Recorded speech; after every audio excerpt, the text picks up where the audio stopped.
Bill, thanks for sitting down with me today. I appreciate your time. Glad to be here.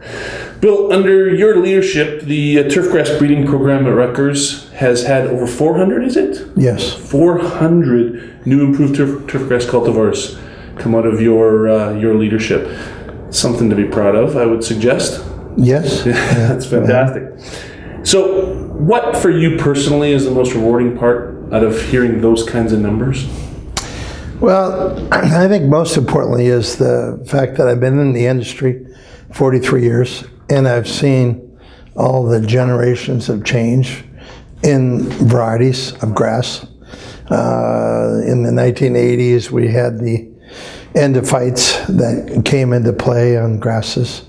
Myself, trained as a pathologist, have been primarily focused on disease resistance, and I've had over 25 companies to work with cooperatively, so that's why it says co-develop. Right. Because we work with many different organizations in the United States and in Europe. We've worked both ways. In terms of rewarding, I think when I was in Oregon 20 years, I had a young lady by the name of Crystal Rose Fricker that was my employee for 20 years, and she is now leading the program.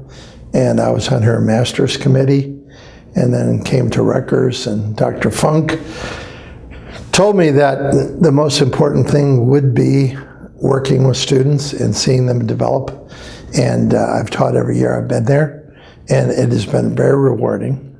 I'd say that's been the big thing. The other thing, I feel very fortunate that both Funk and Glenn Burton in Georgia were two of the people that influenced me in my career. Glenn Burton said to me back in the 70s that you can be a great plant breeder and turfgrass breeder, but you have to be able to tell the world about it. And if you don't do that, they're not going to know. And that was great advice. So I would say I'm proud of the fact that I have gotten around the world a lot and talked about it. And I feel like the varieties have gotten better. If you look at all the generations of NTEP, we'll have one variety topping that one test 6 years later. When it's entered, it's number 40, right. And we have 35 new ones. So that's seeing that growth and progress has been great. 43 years, that's pretty good work. Yeah, long time. That's good work. So 43 years in, you've had lots of industry experience, you've engaged with a lot of folks. We've got over 90 graduate students at this year's event at NAPB. Yeah. How do you interact, or how have you interacted in your career with organizations like the NAPB? Well, NAPB, I've been to their meetings. I was at the North Carolina meeting I remember the most. I've been a member of CSSA for the 43 years, right. And I go to their meeting. I have never missed a meeting. And so I focused there. One of the problems was when they have the NAPB meeting, it's always right in the middle of our summer when we have our biggest workload, and so it's more difficult to get to. Dr. Bonus from our university she's now our rep, and so I find out a lot about it from them.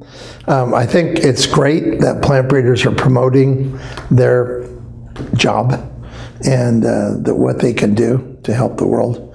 So it's a great thing to do, and NAPB I think has been very successful, and Crop Science Society is very, very successful. So absolutely, yeah. And I think we need more of that representation. You said it yourself with a great quote from your mentor that's what we need to be doing. We need to tell this story. We got to tell our story. If we don't, they'll never know. It's true. It's true. Well, for more than 2 decades after graduate school, you worked as a commercial breeder. Yes. And then you got into academia, and you're teaching students, working with students, which obviously comes across passionately in your explanation. How does your private sector experience impact or have benefits for your academic experience? Well, I think it really helped me greatly to be in going from private and having a credit card to buy whatever I wanted to. as the president of the company, and then coming to the university and living with purchase orders and all those changes. It was a big change. But I grew up in the Midwest, outside of Chicago, and so New Jersey is more like the Midwest than Oregon, Right. where it rains pretty well every day all winter. And I thought I was in heaven when I got to New Jersey.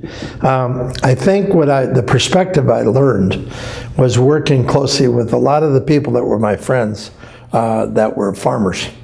And a lot of the seedsmen, I was involved in sales, internationally and nationally, and learning, the value of improvements and then being able to sell them and knowing what the farmers needed. And probably the thing I'm most proud about is the fact that in my career, we've seen all the yields on all the cool season grasses more than double, which has helped farmers as much as it's helped anybody, and certainly the consumers. Because if it wouldn't be for that, we wouldn't have grass seed. Exactly. Yeah. Exactly. Agree completely.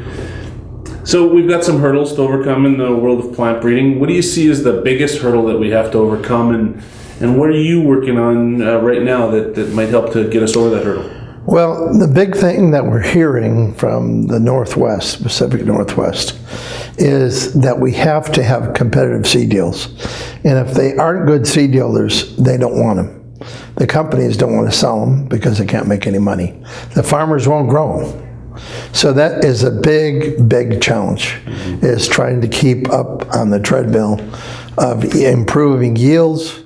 And the other thing that I find amazing is the only thing I can predict is that something's going to change. It does every year. Right.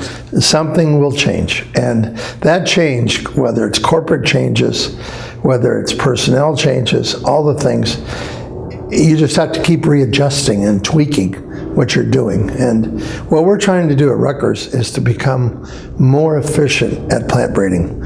And that means changing the way we do things. We completely changed the way we develop bluegrasses, the way we develop testing programs, and all the other things that we do, where we continually tweak the technology that we're using. To biotechnology, molecular is important. In grasses, it's a little less important than wheat and corn and soybeans, because we still have a lot of genetic resources we have not worked with. Right.